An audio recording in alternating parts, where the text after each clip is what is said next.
બંધ પડી ધક્કા મારીને બહાર કાઢે. વરસાદમાં પાણી હલવાઈ જાય છે.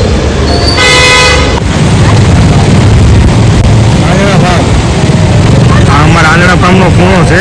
અહીંયા દર વખતે પાણી ભરાઈ જાય છે, પણ આ વખતે એસએમસી વાળાએ થોડુંક રિપેરિંગ કામ કર્યું છે તો પાણી ઓછું ભરાણું. નકર તો અહીંયા આખું આ નદી ભરાઈ ગયું. આ ટ્રક દેખાય ને, ટ્રકે ડૂબી જાય.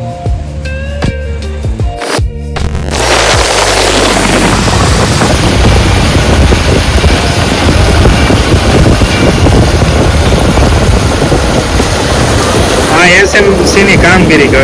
5 મિનિટ પહેલા જ મેં વિડીયો ઉતાર્યો ત્યારે પાણી ભરેલા હતા અને 5 મિનિટમાં તે એસએમસી વાળાએ પાણી ખાલી કરી નાખ્યા. આ છે એસએમસીની તાકાત. જો વ્યવસ્થિત કામ કરે ને